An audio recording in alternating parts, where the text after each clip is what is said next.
Lord have mercy.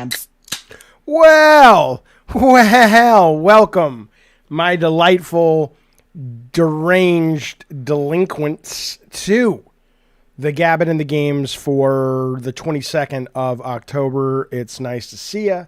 It's good.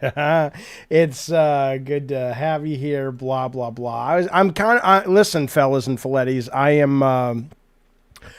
I'm in kind of a cranky fucking mood, but I'm also in a good mood. So I don't know how this is going to go.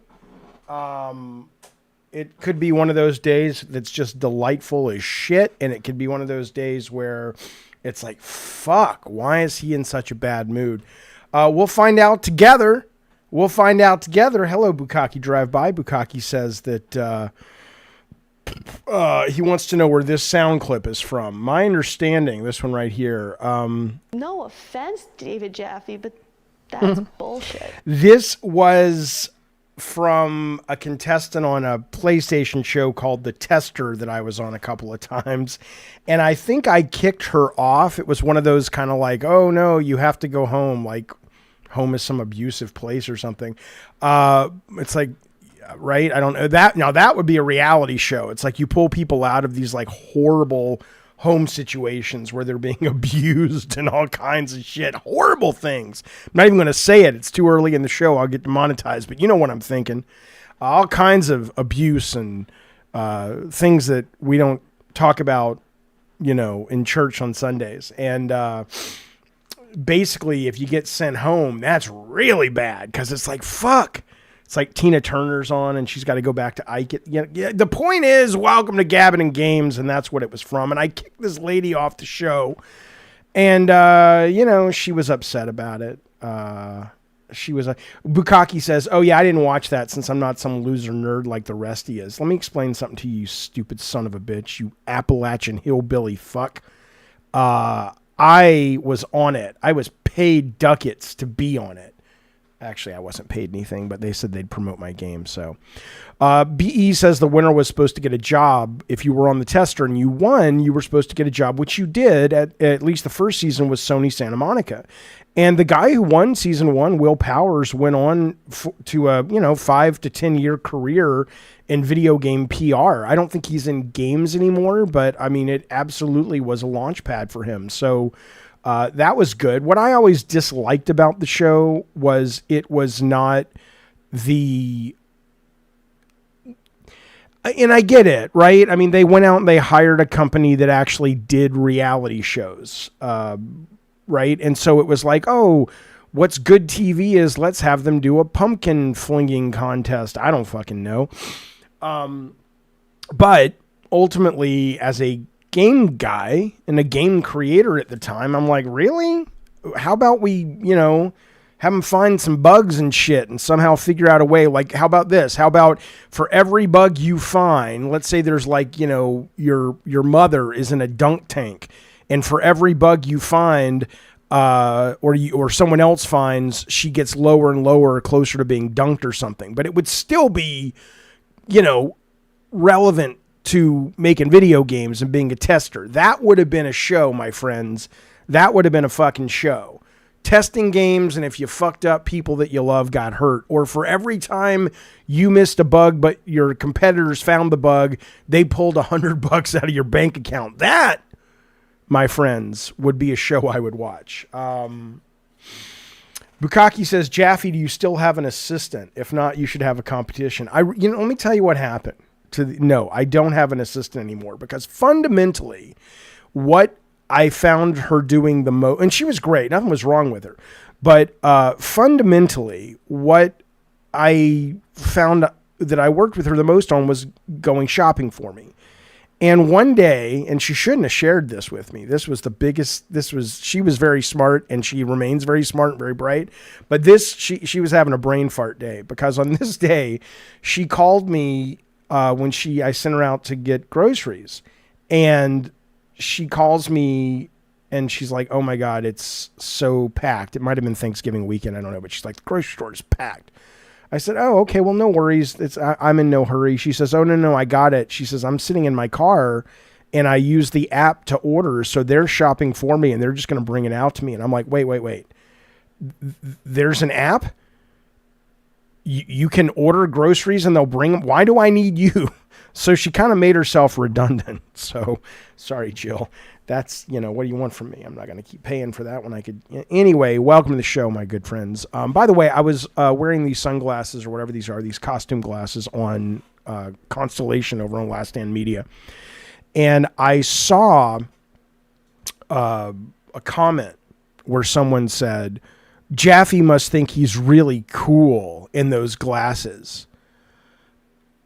And I'm just like, my God, when does the age pass when people recognize, oh, cool is no longer something you pursue? I am 53. Would you like to know why I wear the glasses a lot more, at least at the beginning of the show? Because I have a green screen I like to use a lot now because it makes the gameplay footage look better. But in order to make the green screen work best, I have to have a fucking key light slamming right into my eyeballs. And that's why I tend to wear them more often than not. You probably will see me not wearing them as much when I pull the green screen down. So shut the fuck up, you fucking morons. Yeah, baby. Remember when Austin Powers would be like, yeah, baby. Remember that?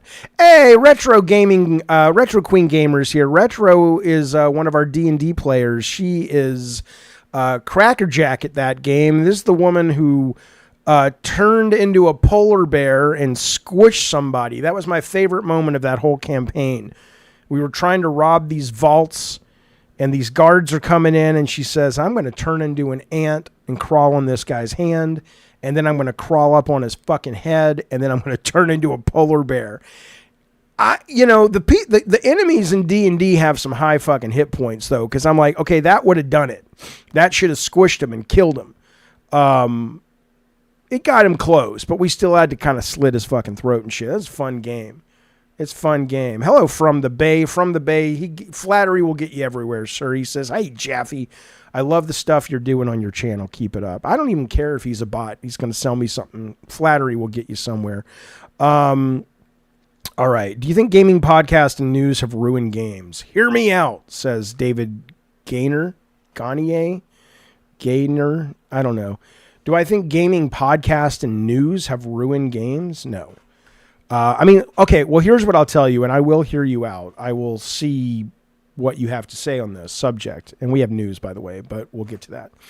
But no, I remember being in a bookstore. I was maybe 3 years into my career at Sony. So I was like a just new designer or whatever, right out of the womb. Pop. That's what it sounded like when I came out of the womb. It was a home birth. And anyway, so I'm at the bookstore and I see this book about behind the scenes at Sega. And this was the time, I think they had like Eternal Champions was coming out and all this stuff. And it was interesting because I was like, oh, that's interesting. I never see behind the scenes about video games. And I certainly never see behind the scenes about Nintendo and all this stuff. And at first I was like, because I was in the industry, I was like, oh, I like this behind the scenes stuff. But it was very egocentric. It's like, because I want to be in on that. I want to get known for what I do. But I started thinking about Nintendo and I was like, Nintendo doesn't do that. They do it more than they used to now, but they didn't at the time. And there was kind of a mystique around their brand and their products and their characters because of that. And I do think you can kind of, lift the curtain or open the curtain or lift the kimono a little bit too much. But I don't think gaming, podcast, and news have ruined games. No, not at all. I think if most people don't listen to them. And if you listen to them and you find they're hurting your hobby, which is gaming, then I would say stop listening to them. But here's what David Gaynor says. He says, look, many people play every game as soon as they come out and have become jaded and review games poorly based on the ones they like the most and constantly compare. Maybe I'm wrong, but it seems like people used to play less games as frequently. Therefore, when they did, each game was special. I understand your point, but I think you're wrong, even just purely statistically, in terms of most people play every game as soon as it comes out. People used to play less games. That's actually not true. the stats that came out recently are talking a lot about, I think the one that I saw that we talked about on the show a few weeks ago was like 62% of the games in 2023 were made up, like it was like 80% of the games that were played were made up of only like 5 games. And so new games had to kind of fight for that 20%. But here's what I will tell you, I think has been harmful, David, is it has created, the online gaming culture is really kind of shitty and toxic. If you don't put up a barrier, if you don't go out of your way. And I've blocked a lot of people. I've muted a lot of people. The older I get, the more I block, the more I mute, because I love games. I love them, and I love them more the older I get, and the less I get, the farther I get from developing them, because I get to appreciate them like you guys do, or at least a lot of you guys do, like fan. And that's a joy, man. And I like to push all those, like if you come to the internet and you have something interesting to say that happens to be critical of games, I love it. But if you're just one of these fucking assholes, oh my God, I'm so bored. I'm so bored of those people. But anyway, we'll see. But no, I don't think so. We'll get to Grum's today. There's some really funny Grum story, PK99. Somebody said, Jaffe, talk about the Ubisoft. I will talk about the Ubisoft thing and the Prince Persia thing, but I do want at the top of the show tip my hat, which I am not wearing, to someone who goes by SBIN6KB. I don't know, man. I don't fucking know. Tell me that's not a Russian bot. But yesterday on this very stream, I was talking about the news story that Sony had reached out to the developer of Crimson Desert and said, hey, we'd like to make this exclusive. And we discussed a little bit about why in the world the developer or publisher of Crimson Desert would say no. And what I had missed, here's what SB wrote me. You misunderstood the story, he said. Here, I'll show it to you. And I just wanted to call this out and say thank you and make sure if you saw yesterday's show and you didn't see the correction I already made, you see it here. You misunderstood the story, he says. They turned down PlayStation as a publisher so they could self-publish. It's not so much losing the Xbox sales, it's going from a developer cut to the entire 70%. Okay, and I appreciated that. I did not get that part of the story when I was talking to you guys about it, so thank you, SB, for that. It's still a little weird, though, but maybe they just think they've got something so special in Crimson Desert, which looks pretty good, that they're like, you know what, as much as a lot of games, all games would benefit from being exclusive. Like I guarantee you Stellar Blade, if it was not, picked up and embraced and pressed into the warm bosom of Herman Holst, that game would not have been on most people's radar that it was on. It wasn't some mega hit, but even the hit that it was over 1 million, a lot of that is because Sony picked it up and said, you're exclusive if you want to be. And they said yes. And they promoted the shit out of it compared to what they would have been able to do. But something like Crimson Desert, I assume they're going, you know what? This is going to be mainstream. We're not going to need the help because it's great. The reviews will carry us across the finish line. And hey, if you can get it, if you're making a game that great, that's awesome. You know what's not great is, even though the game reviewed great, and I haven't played it except the demo, is the Ubisoft game Prince Persia, which is what this fellow in the chat was talking about. The verb they used is disbanded. The team, according to a French journalist, and he's French, they said, hey, you were disbanding the team. A couple of the leads came to the Ubisoft management and said, let's pitch you a sequel. And they said, yeah, we don't want it. And so I don't know if disbanded means they fired those people or they kind of moved them around to other teams. I have no idea. But it didn't meet expectations. And it's like, what do you fucking expect? Of course it didn't meet expectations. It's a 2.5D side-scrolling game. The expectations for that should have been like break even and then 20%. And you're doing it for some other reason than making gobs of money on the front end. And if they can't justify that, then it makes sense to disband the team. The indie games are filled with games like that, made by 1 to 2 to 3 people, and they make bank if they're good. So I get it.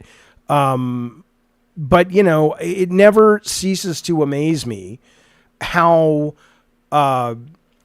just blind a lot of people are to the market. I want to show you a story in a minute. Oh, fuck it. I'll just go to it now. We'll jump around. Let me get a sip of the bubbly. 1 second here.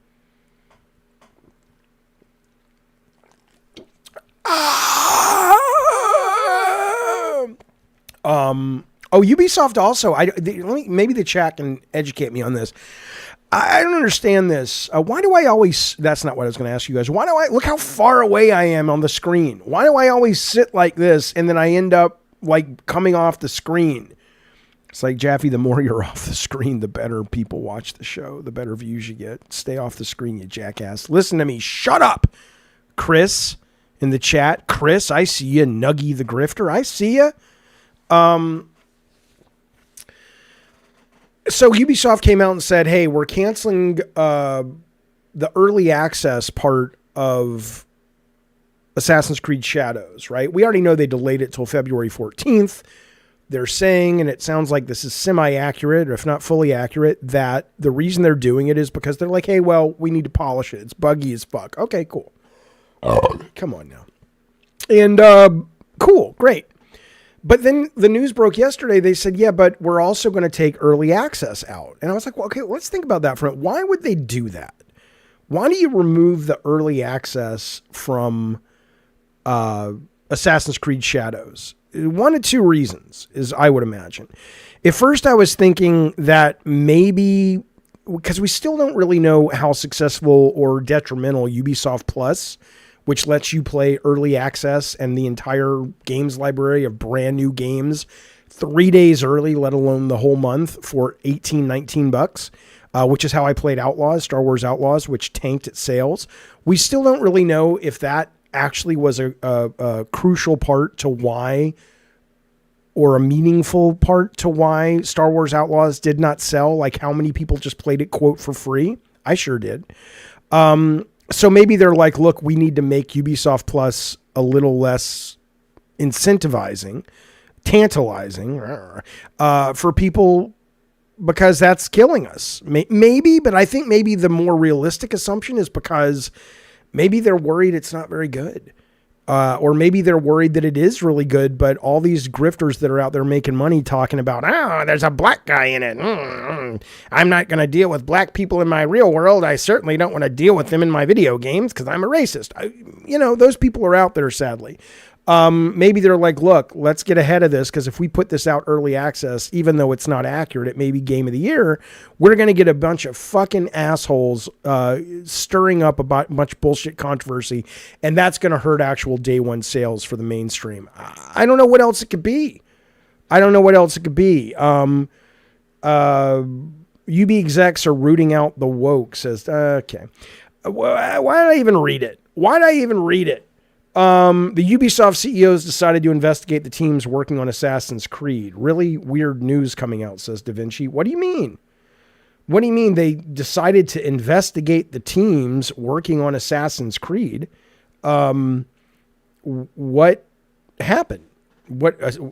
Please fill me in on that. Give me a link, or at least just write it so I can talk about it. That's interesting. Prince Persia from Ubisoft, the 2.5D, says Big Bad Eddie T was phenomenal, but I paid $20 for it a few months after launch. I mean, that's the other thing. We've always talked about that on here. It's Ubisoft has trained the consumer to just, wait. I mean, think about that. Star Wars Outlaws may or may not be my game of the year, but it's certainly in the top 5.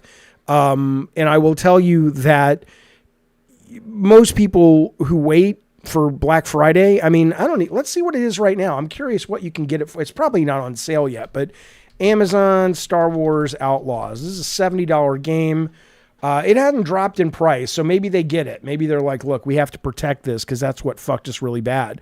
But it usually their games drop within a month, like half off a lot of times. Let's see. Carlos, been a member for 38 months of the Diet Soda Soldiers. Sir, you get this.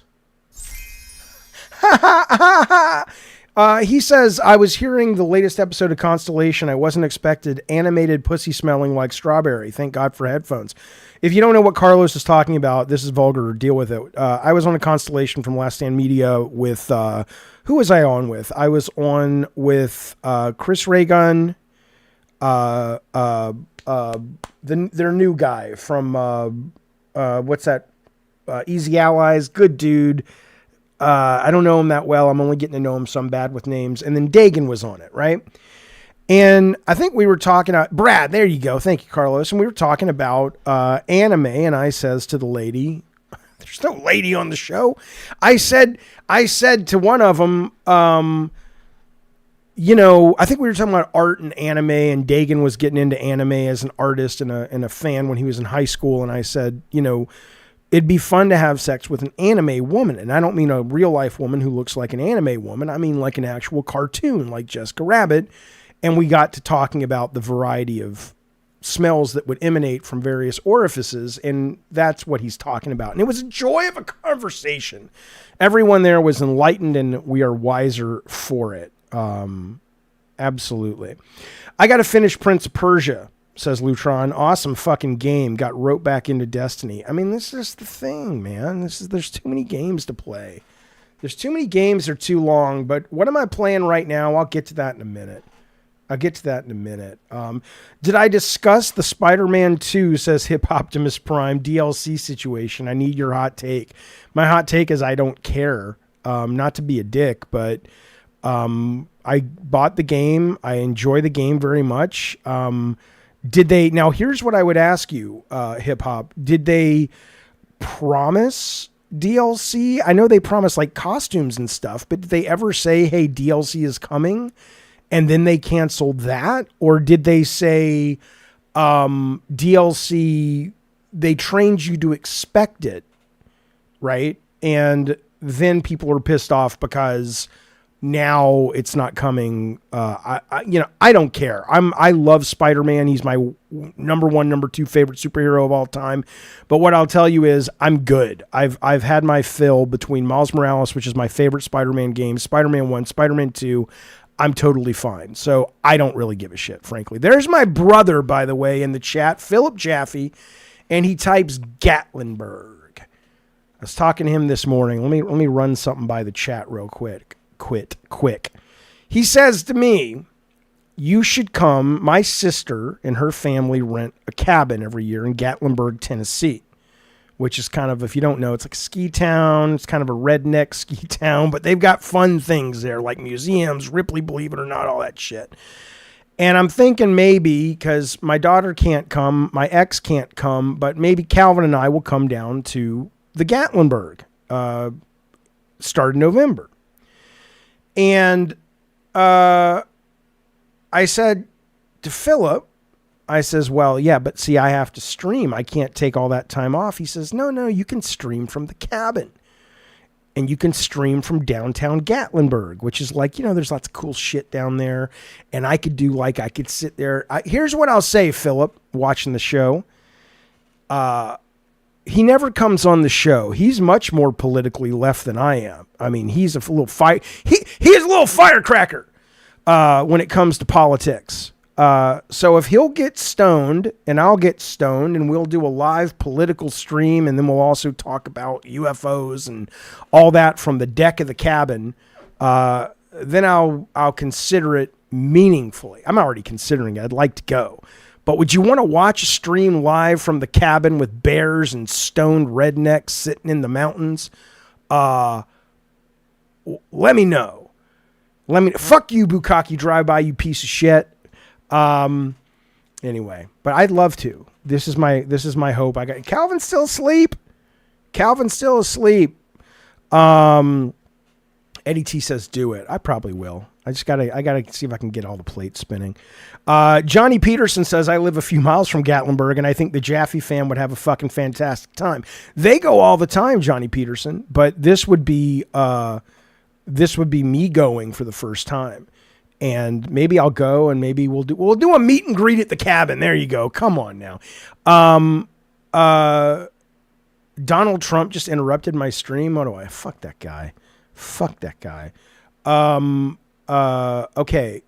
What was I totally am derailed now. Totally derailed. The car museum, says Chris. There's a really good lot of classic movie cars in Gatlinburg. Oh, nice. Okay. Nice. Okay. Okay. Go vote. I can't vote yet. Listen. You guys see this morning? This came out this morning. The news about Gladiator 2. Now, first off, Gladiator 2 has great reviews, which is really surprising. I'm delighted to find out because it's Ridley Scott.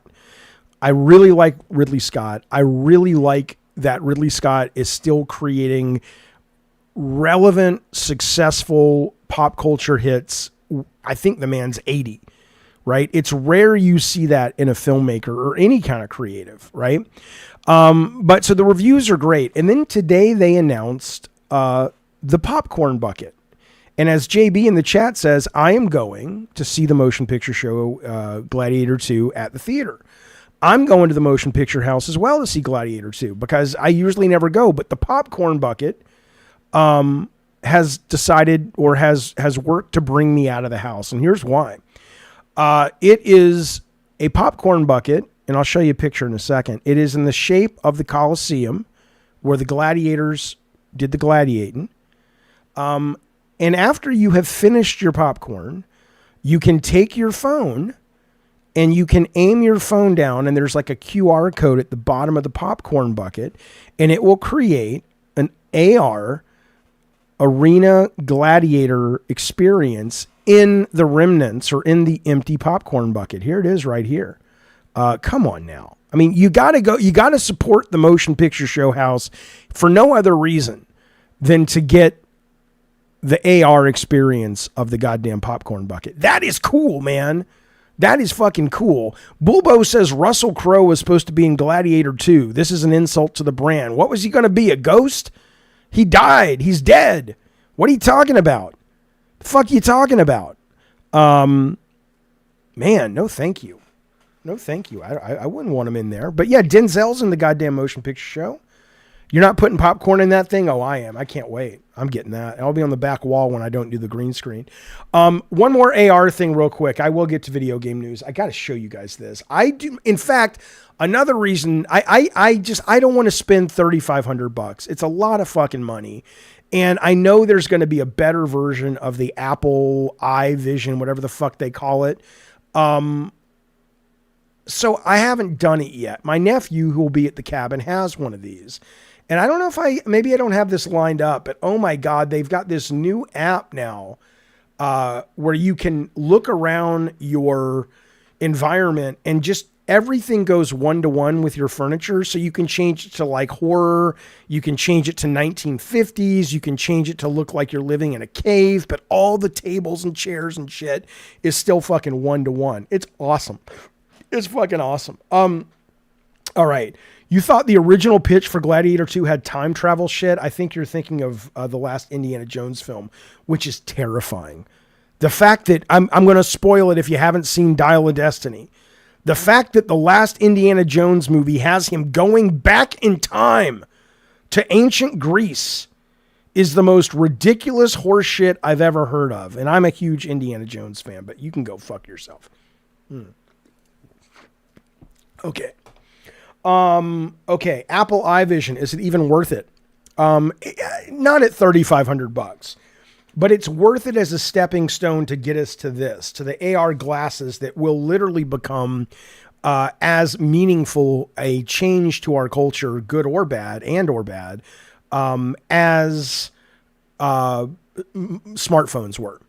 When I was a kid, one of my best friends, his name was Stewie. His name was Stuart, but we called him Stewie.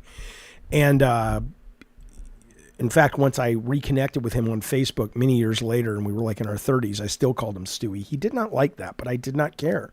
He's like, oh, it's Stuart now. No. It's like, remember Growing Pains? That kid's name was Boner. How they got away with calling the guy. I mean, seriously, this was ABC network television in 1989, 88. And they had a character called Boner. Come on. But anyway, you know, they're still calling him Boner. Come on now. Point of it, though, point of all of it is, I don't even remember. I don't even remember what the fuck I was talking about, you guys. The iPad and all that. Yeah, they're going to get better, and it's going to step us into that future. Why the fuck did I get to Boner? How did that happen? His name was Boner. Stewie. Oh, yeah. Okay. So Stewie's dad was a big restaurant sales guy. He sold all the shit that restaurants need. He's a very wealthy fella and important guy. He had one of the first mobile phones, right? And it was, I remember because it was the coolest thing. It had this massive antenna on top of the car that looked like a fucking police car antenna. And then it had, the phone itself was like this. I'm not fucking with you. It was like that big. It was a brick of a fucking thing. And I'm saying that because if you talk about Apple's thing, look at where, you know, I can't even find here's my phone. This is how ubiquitous and like whatever. It's my phone. This is my phone, and my phone's pretty big, and I got it because I wanted to play games on it. So I got a big screen. But I mean, that's, you know, that's, what are we talking, 35 years? So we'll get there. We'll get there. But we ain't there yet. You guys talking about virtuosity in the chat.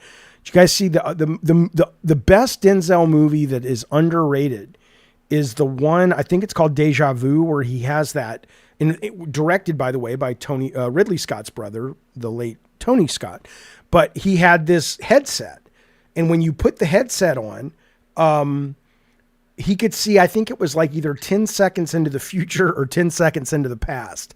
And it was awesome. And there was like literally a car chase where he was having to drive the car and he was having to chase somebody in real time, but he was also having to track 10 seconds in the future or the past in one eye and deal with reality with the other eye. It was batshit, man. It was batshit. That's a great fucking motion picture show. Anyway, listen to this. I'm tired of this. It's like, you know what? I saw a news story today. This was the headline. The news story was Ghost of Yodi, which is the Ghost Tsushima sequel, which I'm very excited for because I love Tsushima. Listen to this. Listen to this. It's now available. This was the headline. Ghost of Yodi is now available to Wishlist. Really? Really? Who gives a shit? Who gives a shit? Listen, let me explain something to you. Listen, there's an opportunity here. If they were to say, look, hey, wish list Ghost of Yodi. And as long as it's on your wish list, you know, it doesn't have to be a big thing, but, you know, you will get an exclusive background PS2 dynamic theme, which they don't do anymore. And you will get an avatar for your PlayStation. And you will get like a 15-page digital art book, whatever. Just give me fucking something. But it's like, don't try to sell me like, oh, you mean I can go to your fucking website and I can click on add to wish list? Oh, thank God. Here's a hint. If I'm following Ghost of Yodi enough to know that it's been added to a wish list option, I'll know when it's out. Thanks very much. It's just stupid bullshit. Stupid bullshit. Yeah, I'm totally looking forward to Ghost of Yodi. It's a great fucking series, man, or at least so far. I don't have a problem wish listing games. Eclipse Zip says, I never got the point of wish listing games. It only serves the companies to gauge interest. Literally no real point. Well, it depends. If you are a Steam user, and I'm a heavy Steam user, there are games all the time that either I want, but I want to wait for it to go on sale because I'm like, that's cool, but I'm not spending $40 on that. Or it's not out yet, but I played the demo or the trailer looks cool. You know, Steam is loaded with games like, you know, 50, 60 games hitting a day. But on PlayStation, I agree. I'm like, trust me, I'll know when this game's out. I don't need a reminder. But on Steam, it absolutely makes sense to wish list. But this is goofy. No, fuck you, Bulbo. Bulbo says, Jaffe, that's because you're not a fan. It doesn't affect you. You're not excited. Fuck you. Ghost of Tsushima is in my top 5 first-party PlayStation Sony games of all time. It's one of the best games they've ever made. It is delightful. It is excellent. Yes, I'm a fan. I'm not a whore for capitalism that's going to sit around and go, I can click a button that's on my wish list. No, that doesn't make me a fan. That makes me an absolute slave to a company. So no, yes, I guess I'm not that. I really wouldn't know the answer to that question, Career Root. I don't know. Career Root is asking, is it true when Hooters girls apply for the job that they have to walk up to a wall and their boobs have to touch the wall before their nose does? I don't know. Do I look like I've applied at Hooters? What I can tell you about it is that it absolutely, it's a job that is about their physical appearance. So certainly that has to factor in. I don't think there's anything illegal about that.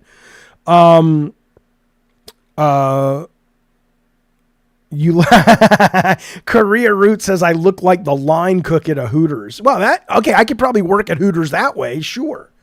PK says Liv Morgan used to work at Hooters. Listen, I have a question about this. What happened to, see, I never really cared for Liv Morgan, but, Alexa Bliss was the one I loved, but where did she go? I haven't seen her on the wrestling in a long time. I didn't see her in the Vince McMahon, documentary. Where did she go? I know her pig died a long time ago, but that couldn't have been enough to kick her off the show. I don't understand. Ben Voigt says if you do the wish list, it helps the devs. No, it doesn't. I mean, if you're an indie game, it'll help in that, on Steam. I get that. But this, thank God people wish listed our $250 million game. We didn't have any plans to advertise it. Come on now. Alexa Bliss got married and now she has a kid. Okay. I got you. All right, let's move on. All right. Hey, don't forget, a couple things happening. Thursday, 1:00 p.m. If you're a Cult of Calypso member or a God of War member on this very channel, or you're a mod here on the Discord, you are welcome to join us on the Discord to have what I like to call, because that's what it's called, Lunch with Jaffe. We'll shoot the shit. Ace can come too. We'll shoot the shit. Maybe we'll play some Discord poker, show each other some funny videos, and just hang out as pals do for about an hour or so. That's coming up. Maybe we'll smoke some pot. I don't fucking know. I don't like smoking. I'm only going to smoke pot from now on Saturday nights because it ruins my day the next day. It's not a bizarre hang up, Zero Signal. God, you people. This is why I'm cranky. Don't fucking come. What a bizarre. My name is Zero Signal. I think I'll type this message. What a bizarre hang up. Wish list help me keep track of sales. It's not a bizarre hang up. I'm not opposed to them having a wish list. I'm opposed to a headline that says, like it's some kind of big announcement, Ghost of Yodi now available to wish list! ! That's what I'm bitching about, Zero Signal. The hang-up is bizarre. Oh, you judgy fuck. I'm so tired of judgy fucks. Look at this. Black Ops 6 comes out Thursday, 9:00. I am going to put together a Gavin Games member play session over the weekend, or maybe Thursday night at 9 when it drops. I don't know. Sometime in the next week once it comes out. And so if you're interested, you got to be a member. It'll cost you $4.99. Jesus, like you're going to spend that money. Let's just say you and I both know the last time you spent $4.99 on something else didn't go well. Subscribe to the show, buy a membership for yourself, join us and play some goddamn Call of Duty. How did you like Fragpunk, says Kevin? I need to give it more time. I got into the beta of that game, and it's the one that has like the cards and stuff. It's a shooter. I just, it's fine. I didn't play it enough to really have an opinion, frankly. But I'll spend some more time. But yeah, I love the beta, man. I love the beta of Call of Duty Black Ops 6. It was excellent, absolutely excellent. Okay.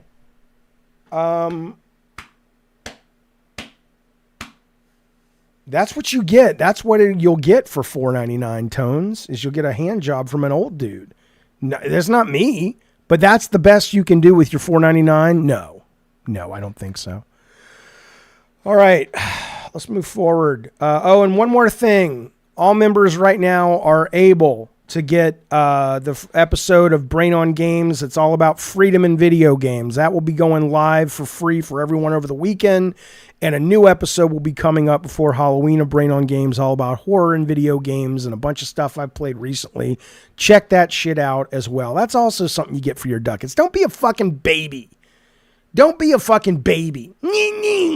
That's what babies sound like. God, can you imagine if that's what babies sound like? I got to tell you something. We will get to news. I want to say two things though. Good Sir Jojo D. Good Sir Jojo D's been a member for 48 months. He knows what's up, you idiots. He says there are 9 days, Joe. There is 9 days. There's 9 days. Let me get my moonshine ready. There are 9 days, Joe, until the Gavin and Games Unholy Halloween Night. Is there any Halloween plans? Yes, we're going to sit around and read Strunk and White until you figure out what's up. Are there any Halloween plans?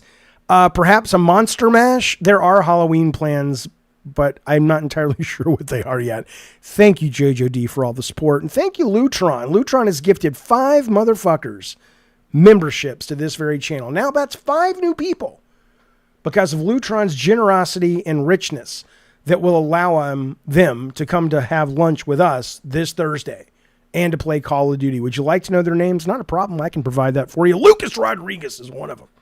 Benny Voigt of the Cincinnati Voights, Movie Maniac, Year of the Silly. That's what my ex-wife called our first 365 days of marriage. Yeah. And Corey Taylor were gifted a membership. I've told you this show's going off the rails. And then Total Package 2. But by the way, Lutron, seriously, that's insanely generous and expensive. Thank you for that, buddy. That's very kind. And then Total Package 2K. That's what my wife called the second year of marriage. Yeah. Has stepped up to the plate and said, hey, bitch, here's some money. I want to come to lunch. You got it, buddy. Thank you, Total Package 2K. You have earned you have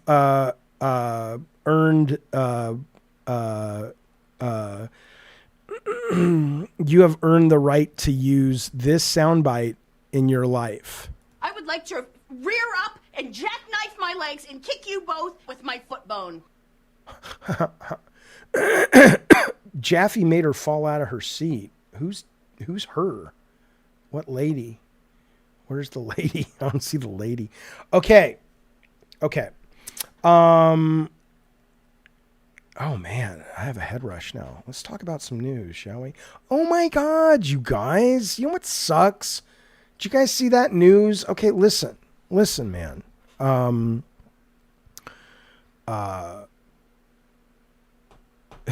glad, Total Package. It's yours now. Melissa McCarthy has no rights. Oh, really? Hey, tell your grandma to call into the show. Bulbo says, Jaffe, my grandma won't give me the ducats to member up. Can you please tell her to change her mind? Look, bitch.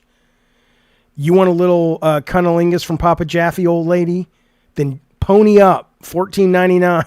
This fucker's so demonetized. What's the point?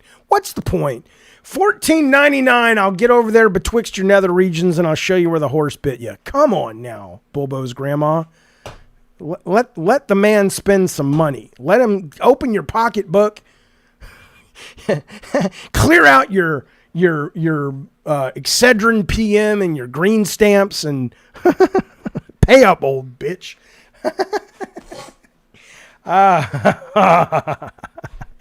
What would be great is if Bulbo's grandma has been dead for like 2 years and she's just sitting in the chair rotting and he hasn't told anybody, but I'll still do it. Because as anybody knows, anyone who has actually become a diet soda soldier, your motto that you wear proudly every day is this. That's going to go on my gravestone if I ever had a gravestone. If you will suck it, you'll touch it. Come on, you know it's true. She has retirement money, says Bulbo. That's right. Mutant Mo says you're going to bury your face in dust. Mutant Mo is in the porn business. He doesn't perform, but he writes about it. I'm not fucking with you. It's true. And there's got to be a fetish for that, for like really old people, like near to death, right? So fucking old that they don't even know what you're doing. They think it's a sponge bath or something, but they're just like, well, yeah, I mean, there's got to be that. Mo says, of course there is. That's right. Oh, no. I had so many serious news stories. I was going to talk about, God, wouldn't it be terrible if I somehow bullshitted my way to become like a news anchor? and I'm like on CNN or something. I mean, I couldn't last for 5 minutes in that fucking job. Listen, seriously, this is, it's always bad news. They're called drain circlers. Come on. Oh no. Zero Signal says my dad was legit into elder porn. I found it one day and woof. Oh, come on now. Come on now. No, it's not necro, warped eye. Necro is they have to be dead. So here's what it is like you're sitting there going to town, but the minute the thing, whatever it's called, the EKG or whatever, is like beep, beep, beep, beep, beep. When they flatline, you lose all interest. It's a very weird sensation. It's kind of the equivalent of thinking of baseball during sex. Anyway, where'd we go, Jaffe? What's happening? Yeah, well, sure. Necrophilia is illegal. Of course it's illegal, as it should be. Unless you sign up as a donor, then it's okay. Okay. RPG says the body's gay. What is this show? How am I ever going to compete, man, with all these game streamers out there that are like, you know, here's what's happening in Ubisoft today. Or did you hear about the exclusive Digital Foundry thing they discovered about the frame rate in pixels?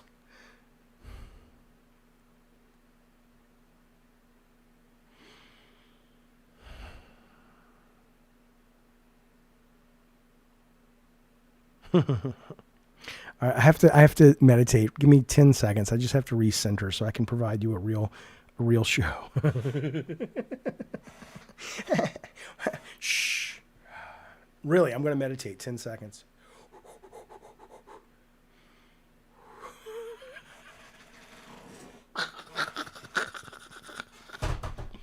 Come on now. I'm trying to get back on track, JB. Oh, come on.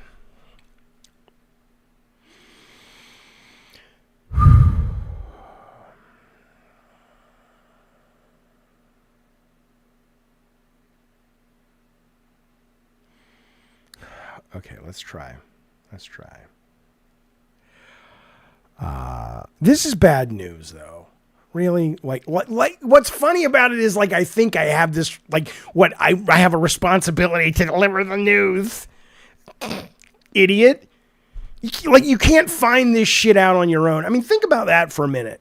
That somebody would come to a fucking stream like this. Because they need the news, really? You ever listen to the radio anymore? I rarely do, but if you're driving around, you listen to the fucking radio. And the guy's like, hey, coming up after the break, we'll tell you, what was the top of the box office this week. And I'm like, fuck you. Chat GPT, what were the top of and I'm done. You think I'd come to the news for this? Anyway, the point of this... Oh, okay, so Da Vinci said... Now, this is interesting. If it's interesting, I'll talk about it. Ubisoft really is looking into their woke employees. It's quite odd. Please send me a link. I would love to hear about that. That sounds interesting to me.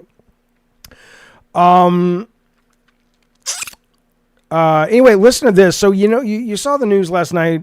Stephen Totillo wrote about this, and then everybody covered it. But I do want to talk about this from my own perspective, which is Netflix shut down this AAA studio, Team Blue.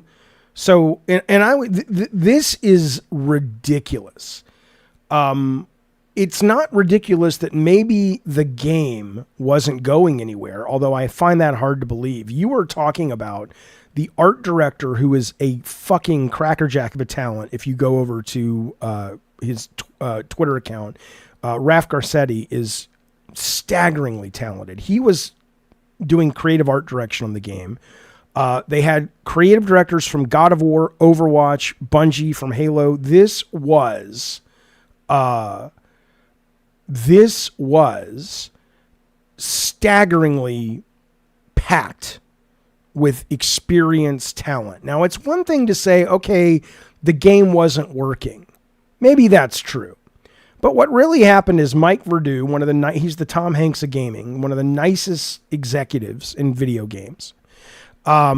He was running the show. For some reason, they moved him somewhere else. They brought in some jackasses. I'm so tired of hearing about when a new person comes in, they got to shake stuff up. I'm going to give them my vision. Fuck you. You know what? Sometimes the best thing an executive can do is be grateful you've got guys from God of War, top guys, not like a guy who did QA on God of War.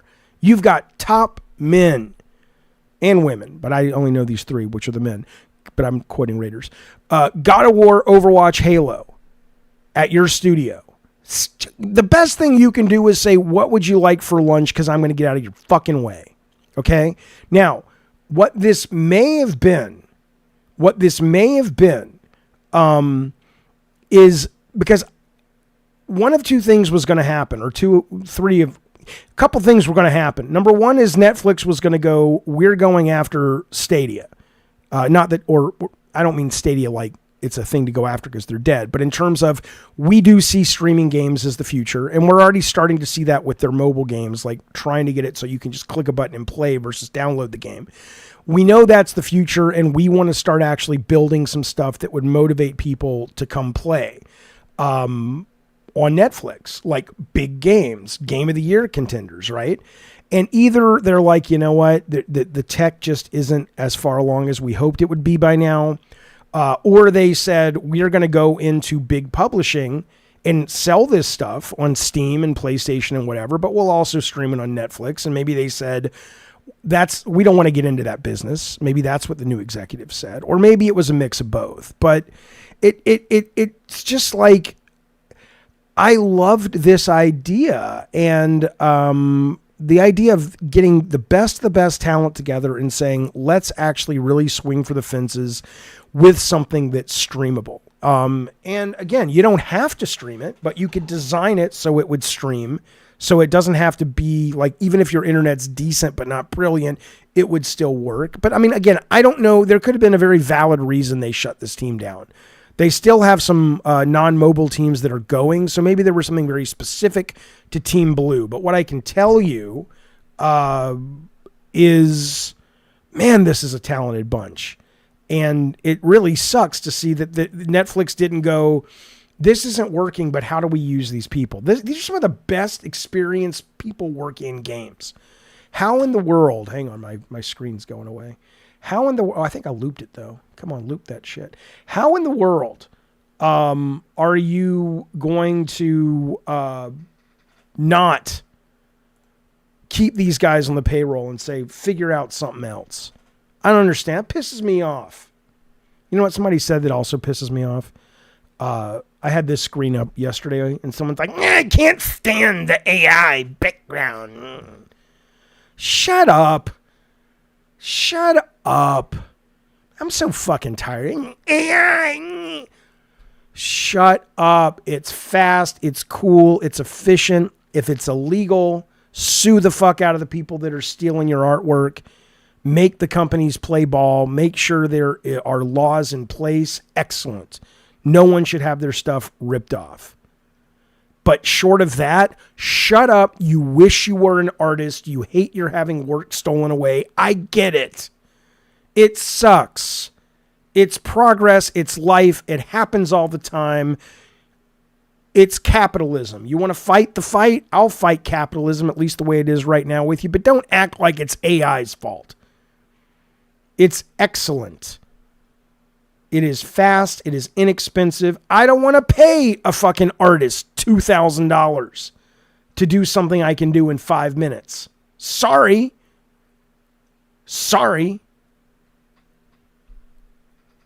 But it should be legal. It should be trained on things that the people who are being trained on their work have said, I'll allow it.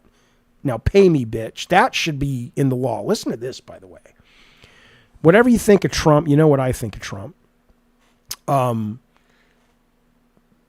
got to give Biden props for putting the head of the FTC, hang on, I want to answer this question. PK says they can make an AI version of your show and an AI Jaffe can answer them. That's fine. If AI can come along and do what I do, which how hard is it? Do what I do better, then that's the way it goes. That's the way it goes. Fuck you, Alex Flynn, you moron. You don't want people to have a job. You know what I would like? I would like universal base income, you fucking idiot who knows nothing. I would like more socialist programs in America, you fucking idiot. I wish there were safety nets to protect the average person from the horrible, greedy, corrupt, simply evil, rich billionaires of this fucking world that take advantage of all of us. But I was educated with more than an inner tube and a banana, so I can hold two thoughts in my head at once. I can appreciate the progress that comes from technology while also appreciating the fact that that technology is going to be incredibly disruptive, as it always is, and we should do better at treating people better and giving them safety. I saw a woman today on Twitter that literally had to go on to OnlyFans to make the money to pay for her cancer. None of her followers knew she had cancer and was wearing a wig and all this, but that's where we're at. That we care so little about our fellow people that we would, sorry you got sick, fuck you, you're on your own. Don't fucking tell me I don't want people to have jobs, but I can have two things in my brain, Alex, you moron. Don't fucking come at me. What if Al Jaffe is racist? Al Jaffe's dead, sir. Al Jaffe's dead. Oh, what if AI Jaffe is racist? I thought you meant the Mad Magazine artist from... Shut up. I would like more to keep my job than not work at all, says Alex. Great. Is this your therapy? We only have 20 minutes left, Alex. What do you want to get to? How's things with your mom? I don't care. I would like to keep my job. Then keep your fucking job. Keep your fucking job. I don't give a shit. Rest in peace, Al Jaffe. Listen to this, though, seriously. Alex is like, he's so mean. I'm not mean. I'm just fucking with you. I don't know you. Maybe we're best pals in real life. I don't fucking know. Listen, man, seriously. So Biden puts in this woman, head of the FTC, who I think has done some amazing shit. Amazing shit. And today, she's the one that basically, Newsom signed it. I don't know where it was pushed, but we know now that the law in California is if you want to sell a digital product that's like a game or a movie or a song, you have to make it very, very clear that, hey, you're not buying this. They can take it away from you. You're buying the license. You're renting the license to it, right? Then she made it a new law recently, that Biden's signing about the cancel button. I don't know if it's a law. It's a law. The FTC passed it or what. I don't know. The point is it's happening. And it's basically like, hey, if you want to subscribe to something, it has to be very easy to cancel. No more of this shit. And then today, we find out that there is a new group of, again, I want to say laws, but I don't know how this works. I don't think she can create a law, but let's just say a system. And I'm sure maybe it is a law, but a new system that says that false reviews are not allowed. You cannot hire somebody anymore, like Sony can't, not that they were as far as I know, Sony can't go out and say, we're going to hire this third party advertiser to basically go on social media and talk up our games. Or Microsoft can't go out and say, we're going to hire this third party group to go on various websites on Amazon and whatever and say the Xbox is great and all this shit. That is now will get you fined like a motherfucker, right? I don't know how they define a false review. Like, if, obviously there's the overt stuff. Oh, you were paid by a company to say this, or you paid a company to go onto Amazon and scrape all the negative shit right? Or remove the neck, I don't know, that stuff's obvious, but the stuff like Steam, and again, this is not just companies, this applies to individuals. So I don't know if I go onto Steam and don't buy a game and leave a review, the fact that Steam identifies the number of hours I've played as 0, can I say whatever I want, or is that still a false review? Or do I have to have played for 3 hours in order to qualify as a non-false review? There's some nuance there that reading her tweet, which is like a thread of like maybe 5 things explaining it, didn't really get into that. But I think it's good, man. We've seen this happening in Europe. We've seen a lot of consumer protections happening around digital in Europe. We've been sort of getting the shit end of the stick here in America. Vote, don't vote. Vote for Trump if you need to for some weird reason. Vote for Kamala if you want to because you're wise. Shut up. Regardless, though, be aware elections have consequences. And one of them is who is running the FTC. And I think Biden, for whatever you think of the man, has made a really good, smart choice in this woman. And I hope she keeps her job if the Democrats do lose the White House, because she's doing a lot of great stuff for, frankly, not that it's on her radar for gamers, but for gamers. I mean, a lot of her decisions are going to make quality of life if you play games better. So yay for the FTC. Yay. Bulbo, I don't think you know that. If IGN plays the game... Look, you can post whatever review... Here's what Bulbo says. If IGN plays the game early, they can post any type of review that they want. Yeah, it doesn't mean you can't have negative reviews. It just means that you can't have been found to be posting something that is knowingly fabricated, false, manipulated. But yeah, you can play the game and have a beef with Nintendo, and maybe that's a shit review where your actual motives are transparent. But that's not, I don't think that runs afoul of these new policies. I think it's more like IGN is in bed with, Nintendo, and in that, they're going to give a good review. Or IGN's in bed with Nintendo, and they're going to make sure all of the comments that are negative about the latest Zelda are moved to the bottom and things like that. Jaffe says, TJM, I had this idea of a Ghost Rider Souls-like game. Tell me, am I a visionary? No. You're, at best, a modder. Just go into, Bloodborne and put the model in of, Johnny Blaze. But, hey, I'd play it. But no. But you know what? Here, let me. Okay, but let's stick with that for a minute, shall we? TJM, let's stick with that because I want to talk to you about this. I saw this on the Twitter. I did see this on Twitter. Hang on. So, and I talk about this from time to time, but I don't like this idea that is allowed to fester. And I think it's similar to a lot of the people who, it doesn't matter, I'm not going to go there, but I don't like this idea that ideas are cheap and it's only always about execution. Fuck you. Okay. And here's how I know that, right? And I've said this before, obviously you have to execute well. Yes. No shit. That's like saying, is my car good enough to race? I don't know. Will it run? Right? Of course, executing is crucial. Okay. But the idea that that's everything and ideas are cheap, no, they're not. Not good ideas, not commercial ideas. Here's another great example, and I don't mean to pick on this guy because they're kind of going through a rough time, clearly. This guy puts out a game called BZZZT. You can get it on Good Old Games, Steam, the Nintendo eShop. It'll cost you about $12. I haven't played it. It's got good reviews, looks cute, whatever. Here's what he says. He says, I have a deep depression. I'm not mocking the guy. That's terrible. I have a deep depression, slowly losing confidence and thinking about leaving indie game dev.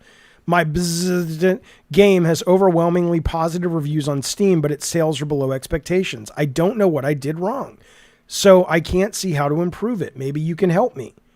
And I'm like, what you did wrong was release a game called Bzzzt, first off, and release a game that looks incredibly generic and incredibly been there, done that. And I don't mean that it's not a good game. I looked at the reviews today. The reviews are no longer overwhelmingly positive, but it's like very positive. And everybody in the reviews are like, this is really well made. The platforming feels great. It's good. It's fun. It's this, that, and the other.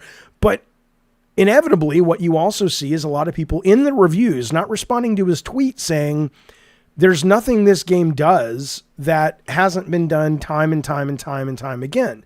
It just does it really well. So what you did wrong was you made the assumption that all that matters is execution, right? This is fine if you're a programmer trying to get a job and it's like, fuck, this guy's really good. But there's nobody that was wearing a hat on this program, on this product going, is this compelling? Like, I could take this game, even if all you do is reskin it. Like, there's nothing compelling about this in terms of a commercial product. The only way this game was ever going to sell, and I am not knocking this game, and I am not knocking this person. And trust me, I've had failures in the game space. It sucks. I get why he's depressed. It's heartbreaking. You put everything into it. But I bring it up more as a point of like, oh, ideas are cheap. No, they're fucking not. You could take this game. I mean, literally, you could just go, all right, I'm going to keep the exact same game, and I'm going to go, it's about a girl or a guy who is has superpowers, but they also have multiple personality disorder. So you never know which superpower she's going to get. It depends on what her personality is at the time. And in that, there are some gameplay things you might have to add that can cause you to manipulate when the personality is going to change or whatever. Or maybe that's even too much. If you just want to reskin it wholesale, you could say, I'm going to do a game called George Washington Goes Crazy, right? Take a public domain figure, make a cute little George Washington, and make it like he's gone fucking insane and he gets warped into this future world and I don't fucking know, but it'd take me 10 minutes to come up with something that would actually get people's attention. So don't fucking come at me. YouTube says, hello there, we've been detecting inappropriate behavior and abusive language. Will therefore limit access to future live streams. Shut up. What the fuck is that? Inappropriate language? Come on. All right. Limit your access to future live. I guess we'll be streaming somewhere else, boys. Jaffe, I'm trying to quit eating candy. It's been a week so far. Do you ever think about getting off the candy? I don't know. I like candy. Candy's good. I think you just have to be able to kind of, settle in. You have to kind of settle in. I like how the media bot's like, LOL. If you're really trying to troll people, you can't follow it up with LOL. Yeah, I said George Washington. Oh, I would never do Kickstream though, Gabrielle. Never. Jaffe Taffy. I should make my own break. All these fucking, streamers out there doing stuff like,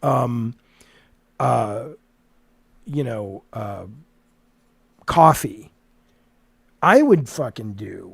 Yeah, I'd do candy, man. You know what I thought about? I thought about going into the candy business when I finished Eat, Sleep, Play. I know nothing about candy business, but I have so many ideas for candy. But that's kind of like video game people. I have so many ideas, but they can't execute. You have to execute, but you also got to have great ideas.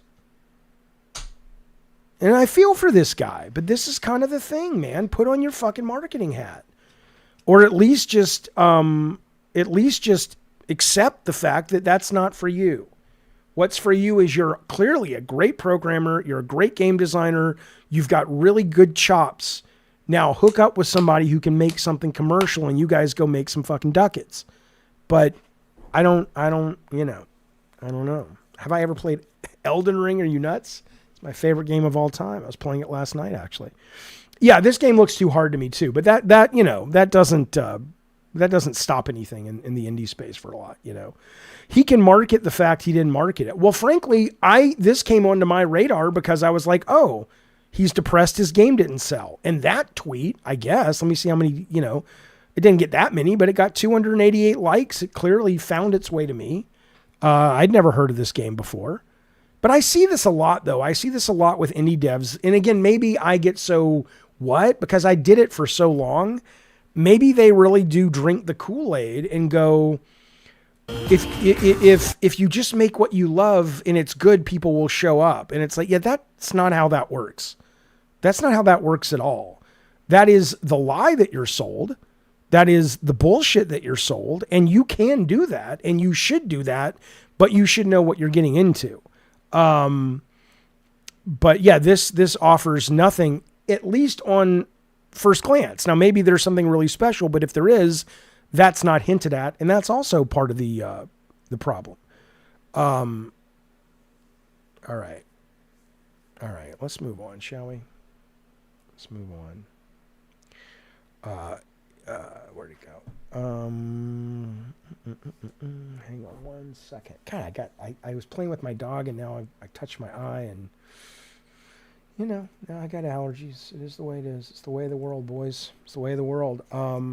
Okay. Can you recall a game at Sony that wasn't the best game but sold well due to marketing? Horizon.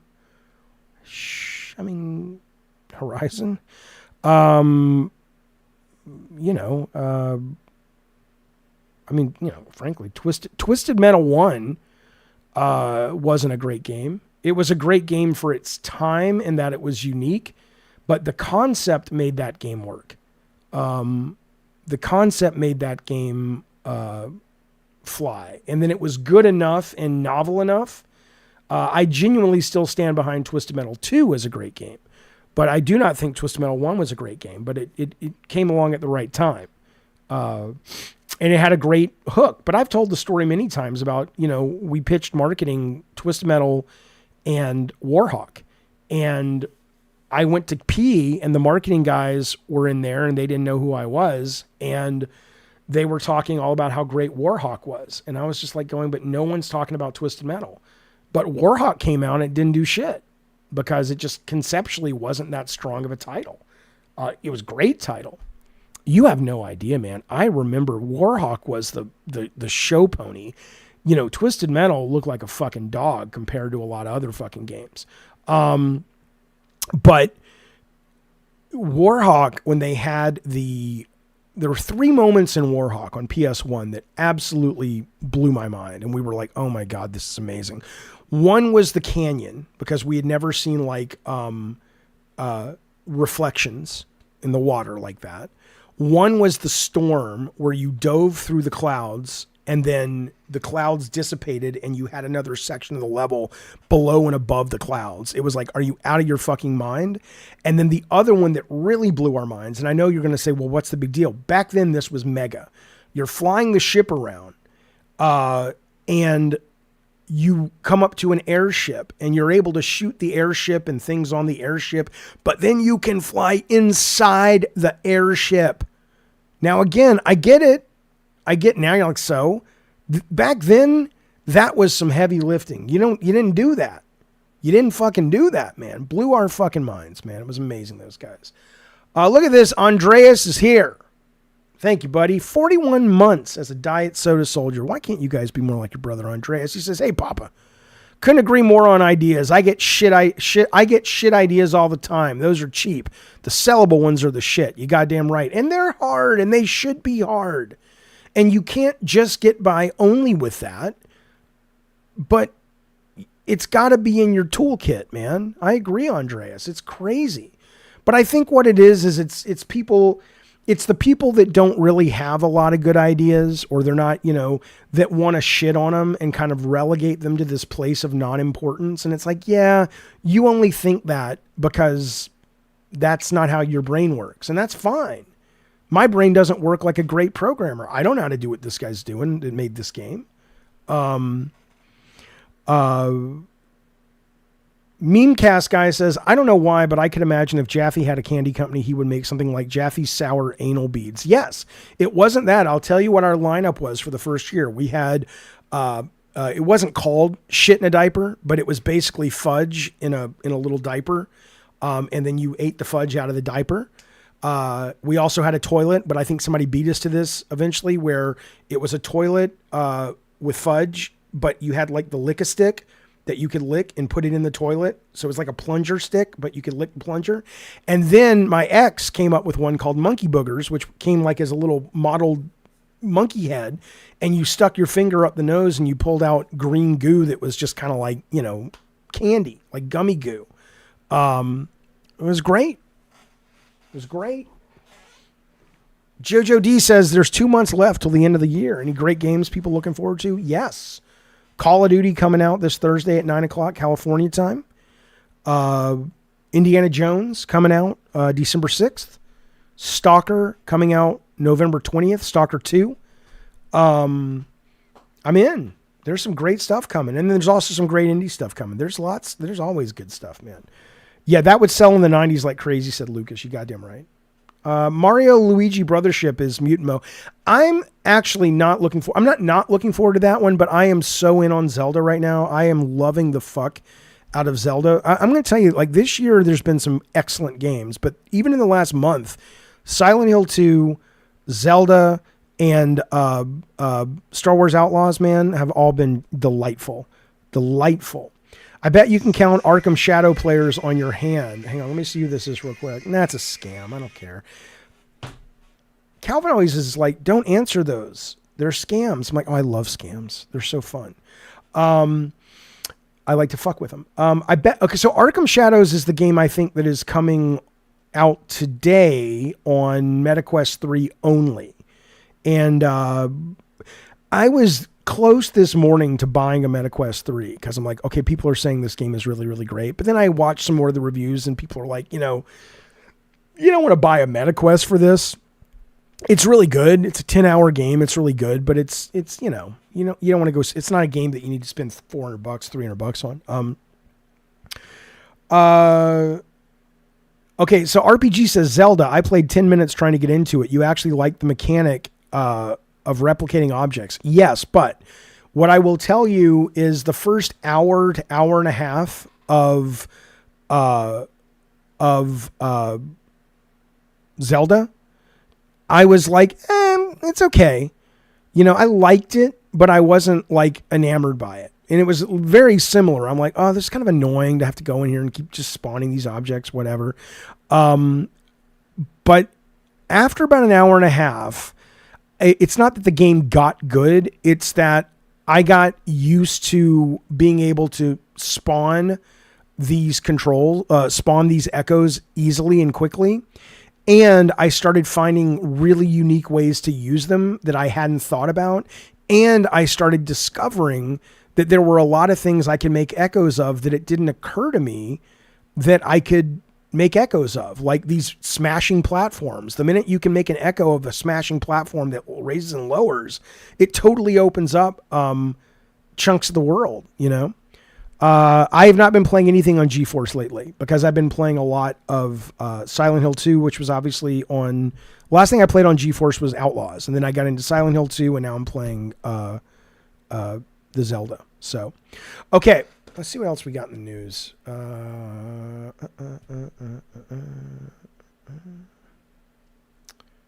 see. You see this, though? This is interesting. This is not great news. I mean, it's not bad. What's weird, man? It's weird. And again, this is box sales for the UK. The week ending October 19th. Number 1, Super Mario Party Jamboree just came out already at number 1. So that's pretty fucking good. Hogwarts Legacy is still in there at number 3. Echoes of Wisdom went up a notch from 6 to 5. That's good to hear. Mario Kart 8 went up 2 notches from 9 to 7. That's still in there. But listen to the Astrobot hanging in at number 12. The Space Marine hanging in at number 16. That's pretty good. One of my favorite games of the last 10 years. Wreckfest is still in the top 20. But listen to this. Guess what happened? Silent Hill 2. Now, this is just money for box products in the UK. So, we'll see what happens when the actual figures come out that include everything. But Silent Hill 2 was number 2 last week. Opened at number 2. It's at 31. It tumbled 29 spaces from number 2 to number 31. Think about that. Now, what does that mean? Does it mean it was super front-loaded? Does it mean that that game was just really heavy on digital for some reason? I mean, it's clear it's sold over 1 million copies in 3 days. So it's one of the best games of the fucking year. Maybe the best game of the year. I love it. But how do you explain that? Maybe the physical was front-loaded. Maybe most people aren't buying physical. And so they're like, oh, I'm not buying a fucking physical game. So the people who wanted it in a box got it. Some people were saying it's been real successful, so it's sold out. So I don't know. All right, Robbo, good to see you, buddy. Enjoy work. But isn't that something? Silent Hill 2. Hopefully there's an explanation other than it was front-loaded and no one wants it anymore. I mean, come on now. What are you talking about? That game's brilliant. Fucking brilliant game.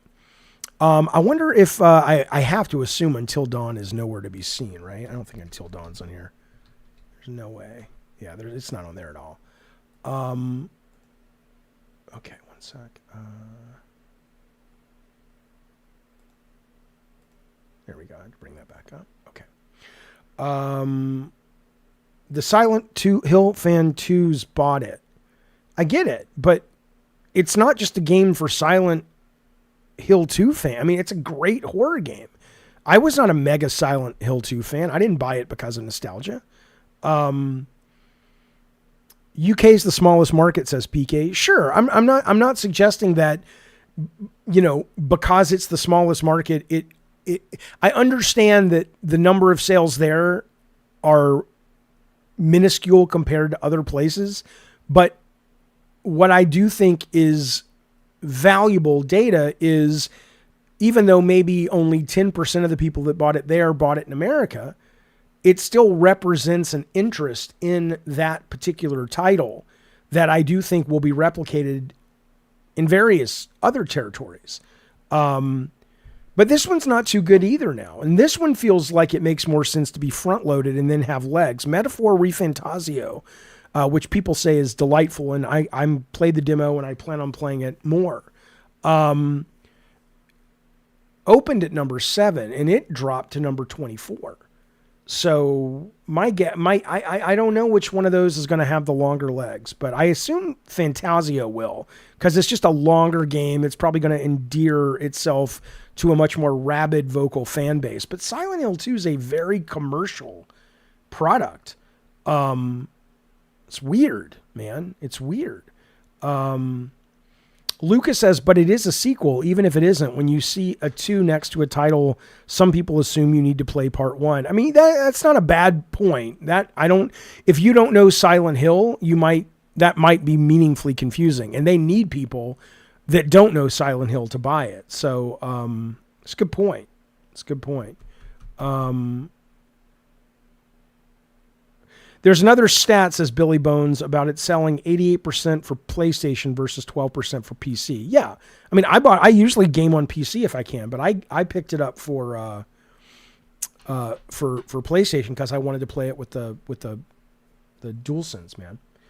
All right, one moment. Oh, where'd it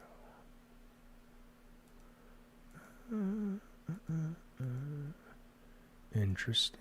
I'm looking at the stuff I'm going to save for tomorrow's show.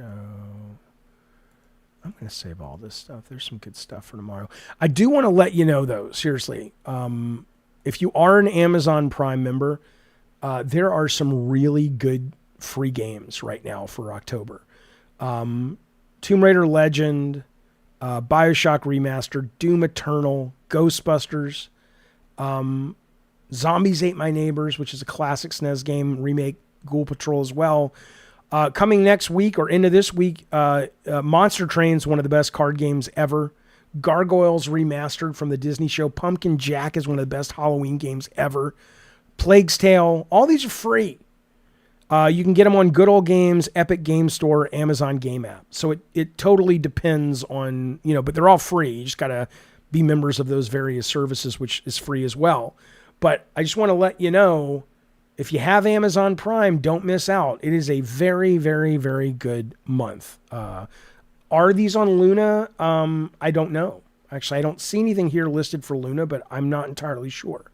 A lot of people love Death's Door. Bill Bone says Death's Door was solid. I didn't like it. I didn't like Cocoon. I didn't like... It was Death's Door came out, Cocoon came out, and the one with the little rat with the sword came out. They were all very similar. I didn't like any of those. They just weren't for me. Anyway, so I want to let you know that's happening. Don't miss it if you're into those games, because there's some really good stuff. Okay, 1 second.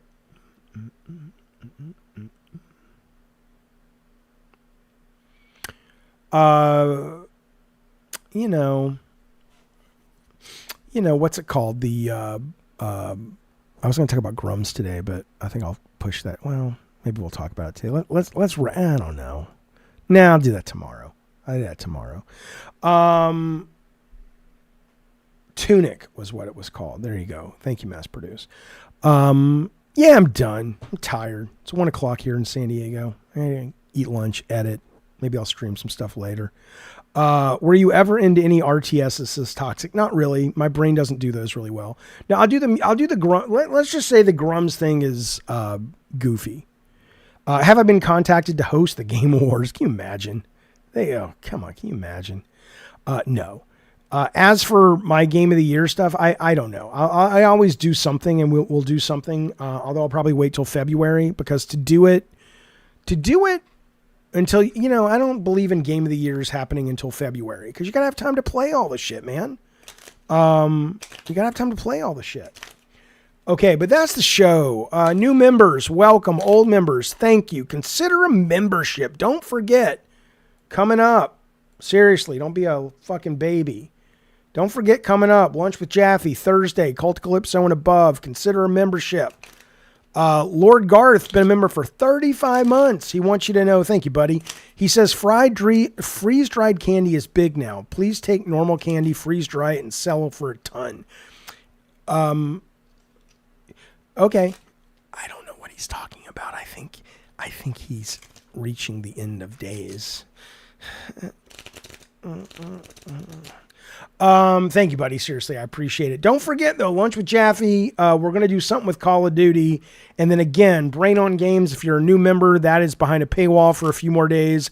And we have a horror version coming up at Brain on Games later in the week before Halloween. If you don't know, Brain on Games, unlike this particular show, which is goofy and weird when we talk about the news and shoot the shit, Brain on Games is where I go.